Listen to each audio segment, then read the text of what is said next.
Саламатсыңарбы кымбаттуу балдар. Биз бүгүн силер менен жалпы биология 10 класстын 2 сабагы менен таанышабыз. Биздин бүгүнкү сабакта өтө турган темабыз өсүмдүктөрдүн, жаныбарлардын жана микроорганизмдердин селекциясы менен таанышабыз. Бүгүнкү сабакта биз көбүрөөк эмнелерге токтолобуз?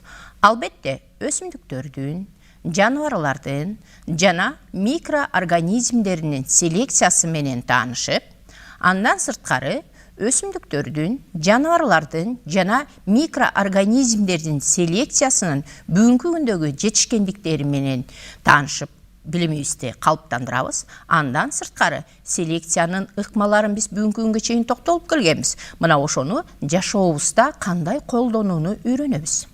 Демек, анда биздин бүгүнкү сабакта дагы мен өткөндөгү селекциянын ыкмаларын эсиңерге салып кетейин. Бул албетте аргындаштыруу ыкмасы деп токтолгонбуз, жана тандоо деген ыкма бар экен деп токтолгонбуз. Бул аргындаштырууну болсо аутобрезинттик, энбрезинттик жана гетероозис ыкмалары деп токтолуп түшүнүп алганбыз. Ал эми тандоодо болсо бул эки чоң тандоо бар. Бул табигый тандоо жана жасалма тандоо. Табигый тандоону биз бүгүнкү күнгө чейинки параграфтарда токтолуп келгенбиз. Бул табигый тандоо жаратылыштагы курчап турган чөйрөгө ыңгайланышкан өсүмдүктөрдүн түрлөрү, жаныбарлардын сорттору болуп саналат, же болсо ошол жаныбарлардын түрлөрү болуп саналат. Ал эми жасалма тандоодо болсо биз бул өсүмдүктөр менен жаныбарлардын жаңы сортторун, породаларын жана штамдарын алабыз деп өткөн сабакта токтолгонбуз. Табигый тандоонун өзү массалык тандоосу болот, ал эми жасалма тандоодо жекече тандоо болот.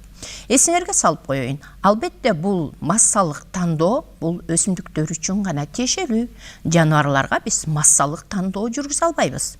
Себеп дегенде, бул массалык тандоого өсүмдүктөрдүн ичинен дан өсүмдүктөрдү биз бир буудайды же бир жүгөрүнү өстүрүп, алардан жаңы порода же сорт ала албайбыз. Ошондуктан массалык өсүмдүктөрдү тандоодо гектарлап чоң аянттарга себүү аркылуу гана алардан биз жыйынтык ала алабыз. Ал эми жекенче тандоо көбүнчө жаныбарларга тиешелүү. Ал эми массалык тандоо силер көрүп тургандай кайчылаш чаңдашуучу өсүмдүктөргө. Кайчылаш чаңдашуучу дегенде силер 6 класстын биология курсунда токтолуп келгенсиңер. Кайчылаш чаңдашуу бул бир өсүмдүктүн, бир түргө кирген өсүмдүктүн гүлүнүн чаңдыгы экинчи бир гүлдүн чаң алгычына келип түшүшү бул кайчылаш чаңдашуу болуп саналат. Демек, массалык чаңдашууда шамал аркылуу буудайлар, жүгөрү, арпа, күрүч, сулуу бул гектарлап айдалат дагы кайчылаш чаңдашуу массалык түрдө мына өсүмдүктөргө тиешелүү болот экен. Ал эми жекече чаңдашууда дагы өсүмдүктөрдүн өзү менен өзү чаңдаштырсак болот. Мисалы үчүн бир кандайдыр бир жаңы сорттогу помидорду алууда же жаңы сорттогу бадыраңды алууда бул жерде өзү менен өзүн чаңдаштырып, жаңы сорттогу жекече чаңдаштыруу аркылуу жаңы сорттогу өсүмдүктөрдү ала алабыз. Албетте, биздин негизи Кыргызстанда өсүмдүктөр боюнча эң жогорку бул сапаттуу өсүмдүктөрдүн өстүрүүдө дан өсүмдүктөрү боюнча абдан үстөмдүк кылып келет. Себеп дегенде биздин ошол тоолуу районубуз ушул дан өсүмдүктөрүн өстүрүүгө абдан ылайыкташылган. Бирок ошол дан өсүмдүктөрүн өстүрүүдө албетте көптөгөн окумуштуулар силер көрүп турган любава деп атат. Мына ушул любава деген өсүмдүк буудайды 1 гектар жерден 90-дон 110 центнерге чейин бермет, кыял деген, адыр деген буудайдын түшүмдүүлүктөрү бул абдан жогорку түшүмдүү бере тургандыгын ошо селекционерлердин жардамы менен алынган. Ошондой эле силер көрүп тургандай жүгөрүлөр. Бүгүнкү күндө жүгөрүнүн дагы Кыргызстанда эң жогорку сапаттуу жүгөрүлөр өстүрүлөт. Буларды албетте башка борбордон келип чыккан, мисалы үчүн жүгөрүнүн мекени бул албетте Түштүк Америка болуп саналат. Мына ошол Түштүк Америкадан алынып келген жүгөрүнүн сорту менен биздин Кыргызстандын тоолуу районго ылайыкташтырып өстүрүлө турган Октябрьский 70 Манас сорту деген жүгөрүлөр алынган. Силер көрүп тургандай, ал 1 гектар жерден 200 центнер түшүм алынат экен. Демек, бул өтө жогорку баскычтуу болуп саналат. Бул селекционерлер алардын түшүмдүүлүгүн гана жогорулатпастан, алардын сапатына да абдан көңүл бөлүп келишет. Себеп дегенде, Будайдын мисал үчүн курамында адамга абдан керектүү болгон белок деген бар. Бул белокту силер 6-класста токтолгонсуңар, клейковина деп айтабыз. Мына ушул любава деген будайдын курамында 32% клейковинанын бар экендигин, ал эми манас сортунда болсо 16,67% крахмалдын бере тургандыгын баалап аныктап келишкен. Демек бул бизде абдан жогорку сапаттуу өсүмдүктөр болуп саналат экен. Албетте бул өсүмдүктөрдү биз бүгүнкү күнгө чейин токтолуп келгенбиз. Бул тукумгуучулук касиеттерди алып жүрөт деп. Ошондой эле буларда полуплоидалык көбөйүү бар. Полуплоида деген бул өсүмдүктөргө гана тиешелүү. Силердин эсиңерге салып кетейин, бул мутациянын полуплоида, анеплоида дегени бар. Бул полуплоида өсүмдүктөр үчүн пайдалуу, ал эми жаныбарлар менен адамдар үчүн бул зыян болуп саналат деген. Себеп дегенде полуплоида деген бул хромосомаларынын санынын диплоидтик, триплоидтик, тетраплоидтик, гексаплоидтик жана гептаплоидтик болуп экесеге көбөйүшү.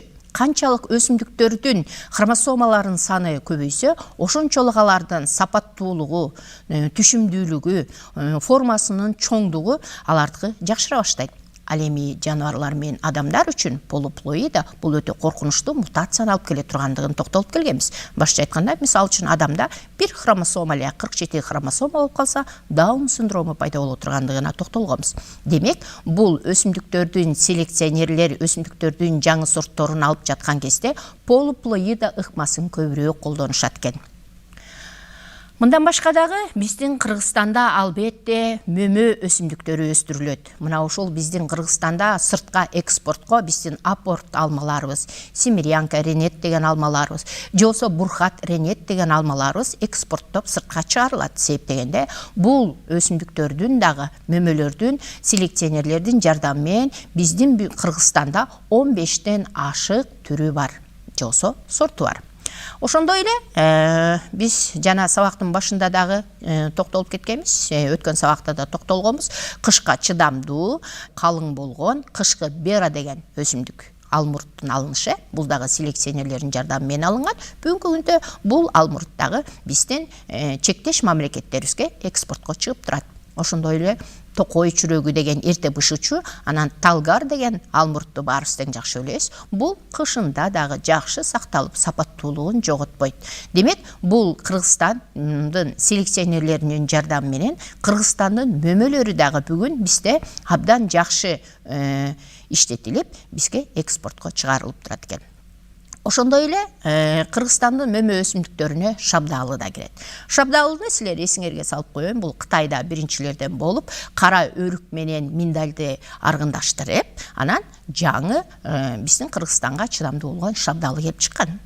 Мына ушул шабдалы ошондой эле Ысык көлдүн сары өрүгү, ошондой эле Ысык көлдүн жана түштүктөгү Ош, Жалал Абад, ошондой эле Талас өрөөндөрүндөгү кара өрүк бүгүнкү күндө жогорку сапаттуу мөмөлөр болуп саналат. Булар бүгүнкү күндө бизде экспортко чыгып турган мөмөлөрүбүз болуп саналат экен. Ошондой эле албетте биздин Кыргызстанда дагы Лорана, Ливия деген жүзүмдөр, ошондой эле анар өстүрүлөт.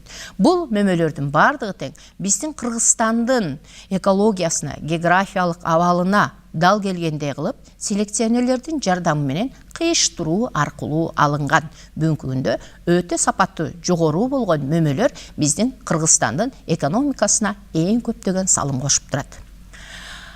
Мындан башка дагы биздин Кыргызстанда албетте жашылча өстүрүлөт. Жашылчаларга мына силер көрүп тургандай кыргыз сорту деген помидор бар, өгүз чүрөгү деген помидор бар. Ошондой эле аэлита деген калемпир өстүрүлөт. Баатыр деген көп түшүм бере турган калемпир. Ошондой эле алмаз деген баклажан, узун сыя көк деген баклажандар бүгүнкү күндө биздин Кыргызстандын жылуу жерлеринде өстүрүлүп, адамдардын талабына ылайыктуу жашоосунда колдонулат. Ошондой эле чектеш өлкөлөргө булар экспортко чыгарылат. Мисалы үчүн Казакстанга чыгарылат, ошол эле Россияга ташылып жеткирилет булардын бардыгы. Демек, бул өсүмдүктөрдүн, мөмөлөрдүн жана жашылчаларды алууда селекционерлердин эмгеги абдан баалуу экен. Башка айтканда, биздин Кыргызстандын экономикасын көтөрүүгө дагы ушул Кыргызстандын селекционерлеринин изилдеп таап өстүрүп аткан мөмө жемиштери бүгүнкү күндө бизде кенен Кыргызстанда жайылган экен. Ошондой эле биздин Кыргызстанда жаныбарлардын дагы селекциясы абдан жакшы өрчүгөн. Мисалы үчүн мал чарбасы. Мал чарбасын биз бул бодомалдар, ана майда малдар деп бөлөбүз. Албетте бул мал чарбасында сөзсүз түрдө эмбриденттик, аутобриденттик жана гетероойсис ыкмасынын жардамы менен гана биз аларды ала алабыз. Башкача айтканда, биздин турмушубузга керектүү болгон жогорку сапаттуу же болсо эт багытында, же сүт багытындагы, же болсо жылкыларды ала турган болсок, алар күлүк аттар болобу, же болсо жорго аттар болобу. Мына ушулардын сапаттуулугуна карап туруп, селекционерлер бул мал чарбасында дагы ушул ыкмалардын жардамы менен өсүмдүктөр, жаныбарлардын породаларын алып келишет экен. Мисалы үчүн биз дагы эсиңерге салып коеюн, албетте силер муну өткөн сабакта дагы өткөнбүз. Эмбриденттик ыкма дегенде бул бир энеден туулган малдарды аргындаштыруу менен алынган ыкманы биз эмбриденттик ыкма, тууган эмес аргындаштыруу аркылуу алынган гибридтик жол менен алынган аутобриденттик ыкма, ал эми эки башка түркүмдөгү жаныбарларды аргындаштыруу же болсо породаны аргындаштыруу менен жогорку сапаттагы гибридти алуу гетероойсис ыкмасы. Мына ушунун ар бирине мен азыр силерге токтолуп кетейин. Бул ушул гибридтик ыкмаларды колдонууда академик Биляевдин дагы абдан чоң эмгеги бар. Бул түндүктөгү, мисалы үчүн, жаныбарларды түштүктөгү жаныбарлар менен аргындаштырып, аларды ошол курчап турган чөйрөгө экологиясына, географиясына дал келгидей кылып аргындаштыруу менен жаңы породаларды алган.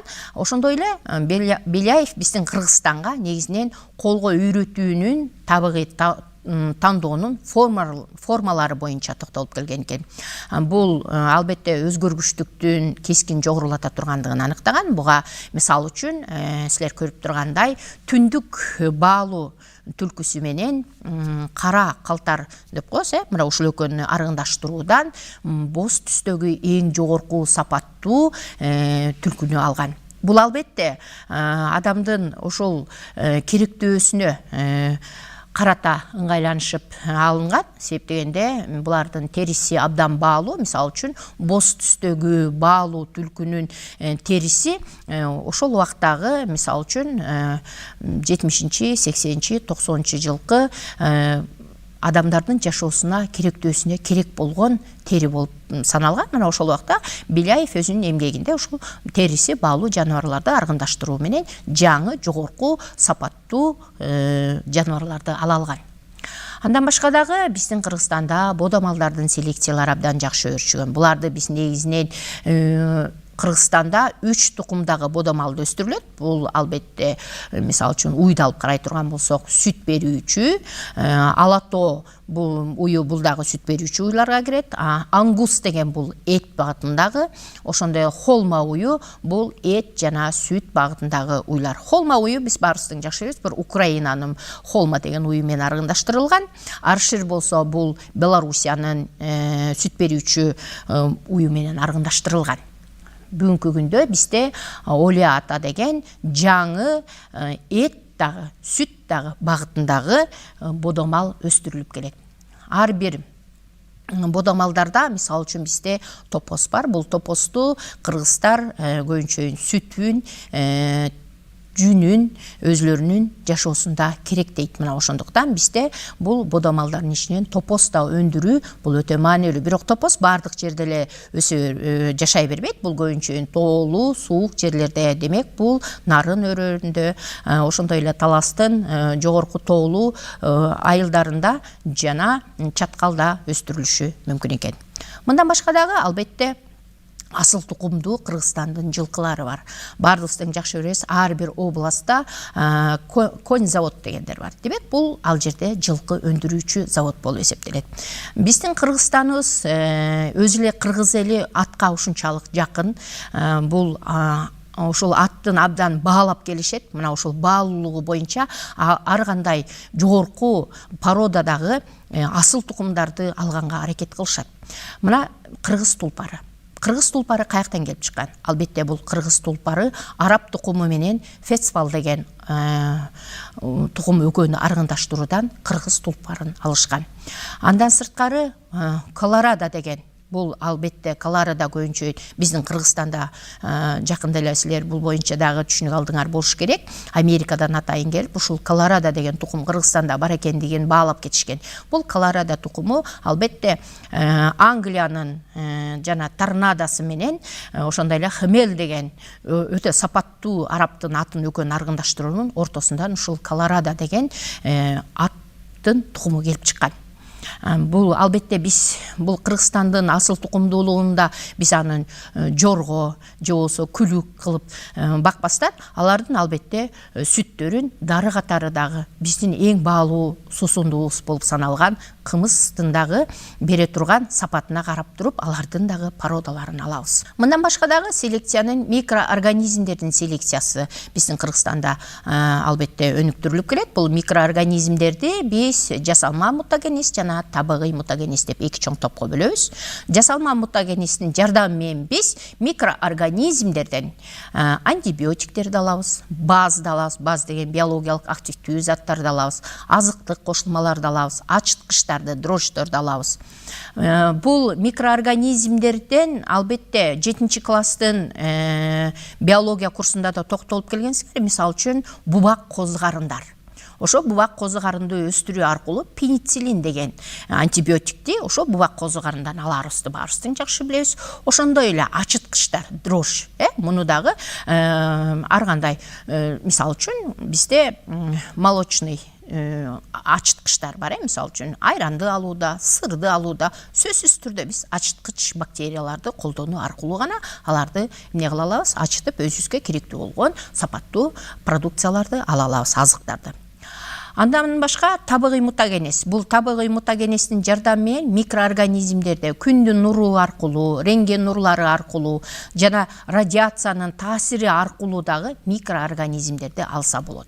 Бул боюнча микроорганизмдердин селекциясы боюнча биз кийинки биотехнология, ген инженерия, клеткалык инженерия деген темага токтолобуз. Мына ошондо дагы мен бул боюнча силерге кененирээк түшүнүк бере аламын. Албетте биотехнология деген тармак бул эмне деген тармакты түшүндүрөт. Биотехнология деген бул ген инженериясы менен клеткалык инженерия экөөнүн биригишип биотехнологияны түзөт. Биотехнология бул төмөндөгүдөй тармактар аркылуу өндүрүлөт. Медициналык дары-дармектерди алууда биотехнология, косметикалык каражаттарды алууда биотехнология, айыл чарба өндүрүмдөрүнө колдонуу үчүн биотехнологиялык тармактар, мисалы үчүн айыл чарбада өсүмдүктөрдүн жана жаныбарлардын дарылоочу антибиотиктерди, же болбосо өсүмдүктөрдү ар кандай оору козгогуч, мисалы үчүн козгарындар деп коелу, микозалар деп коебуз. Мына ушулардан сакташ үчүн кандай дарыларды алып колдонсок өсүмдүк өзүнүн ушу оорубайт. Же болбосо өсүмдүктөрдү жок кылуучу, помидорду жок кылуучу, мисалы үчүн чөп бити деген бар. Мына ошо чөп битине кандай дарыны колдонсок, биз чөп битинен айрылып, биздин өсүмдүктөрүбүздүн сапаттуулугу жогорулайт деген суроого мына ошол биотехнологиялык жол менен алынган дары-дармектер жардам бере алат экен. Демек, бул айыл чарбасындагы биотехнологиялык тармактар өсүмдүктөр менен жаныбарлардын сапаттуулугун жогорулатуу үчүн, же болбосо жаныбарлар үчүн мисалы үчүн ар кандай илдеттик курттар бар. Мына ошо илдеттик курттардан арылыш үчүн кандай дарылар жардам берет? Мына ошону биотехнологиялык ыкманын жардамы менен ала алат экенбиз. Андан сырткары экологиялык жана фарминдустриялык ыкма. Бул фарминдустриялык ыкмада бул ар кандай дары-дармектерди, мисалы үчүн чөптөрдүн дары жазалат, баарыбыз жакшы билебиз. Балырлардан дары жазалат. Мына ушул дарыларды алууда биотехнологиялык тармактын фарминдустриялык багыты абдан маанилүү болуп саналат экен. Анда эмесе балдар, мына мен силер менен бүгүнкү Кыргызстандагы өсүмдүктөрдүн, жаныбарлардын жана микроорганизмдердин селекциясы боюнча кичине түшүнүк берип кеттим. Албетте бул боюнча силер өзүңөр дагы китептен карап жана интернеттин тармактары менен да кошумча түшүнүк ала алат болушуңар керек. Өтүлгөн тема боюнча мен силерге төмөндөгүдөй суроо дайындап койдум. Суроого көңүл бөлүп жооп бергенге аракет кылып көргүлө. Демек, менин суроом: кыргыз тулпары кайсы ыкма менен алынат? Эмбриденттик ыкма мененби, аутобриденттик ыкма мененби, гетероозис ыкмасы мененби, же табигый тандоо менен алынабы? Кана балдар ойлонуп көргүлөчү. Кыргыз тулпары кайсы ыкма менен алынат? Биздин Кыргыздын тулпары. Абдан бүгүнкү күндө бул Кыргыздын тулпары өтө баалуу болуп саналат. Бул Кыргыз тулпарын албетте баарыңар ойлонуп чыктыңар болуш керек. Бул Кыргыз тулпары аутобрезинттик ыкманын жардамы менен алынат. Себептен аутобрезинттик ыкма деген бул эки башка породаны аргындаштыруу аркылуу эмбридеринтти биз бир энеден тараган тукумдарды аргындаштыруу алабыз дегенбиз. Аутобрезинттик деген бул Кыргыз тулпары чыгыш үчүн албетте торнадо деген Англиянын аты менен хмель араб аты экөөнү аргындаштыруу менен Кыргыз тулпары алынган экен. Торнадонун айырмачылыгын мен өткөн сабакта да токтолгом. Бул куйругун торнадо дайыма өйдө көтөрүп турат. Бул абдан баалуу жылкылардын тукумдары болуп эсептелет. Мына ушул экөөнү аргындаштыруунун жардамы менен бүгүнкү күндөгү биздин Кыргызстандагы Кыргыз тулпарлары ат чабышка, көк бөрүгө чабылып жаткан Кыргыз тулпарлары келип чыккан.